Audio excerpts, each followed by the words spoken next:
একটা চোখে ইমপ্ল্যান্ট বসানো আছে, সেই ইমপ্ল্যান্টটা আমরা নিশ্চিত না এটা এমআরআই ফ্রেন্ডলি কিনা, এই জন্য এখানে এমআরআই ছাড়া অন্যান্য যে বিকল্প ইনভেস্টিগেশনের ব্যবস্থা রয়েছে সেগুলির দ্বারা প্রমাণিত হয়েছে যে ওর সমস্যাটা কী।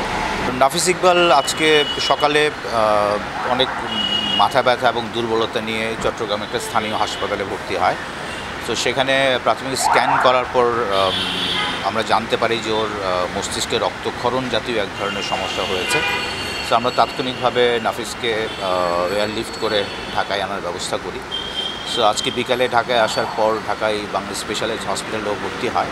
এখানে যারা বিশেষজ্ঞ আছেন নানা পরীক্ষার মাধ্যমে আমাদেরকে ওরা নিশ্চিত করেন যে নাফিস সেরিব্রাল ভেনাস থ্রম্বোসিস নামে একটা সমস্যায় ভুগছে, রেয়ার ডিসঅর্ডার, অর্থাৎ ওর মস্তিষ্কের ভেনাস সিস্টেমে রক্ত জমাট বেঁধে আছে।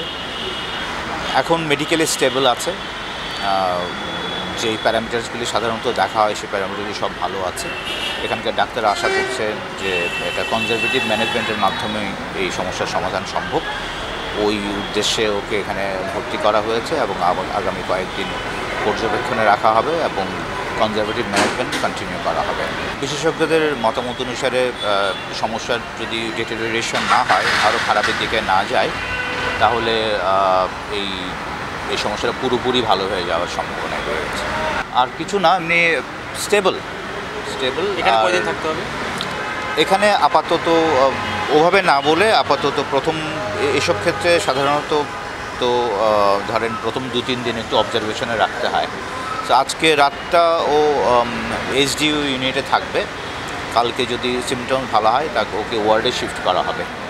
বাট পর্যবেক্ষণে বেশ কয়েক সপ্তাহ আমার মনে হয় থাকতে হবে।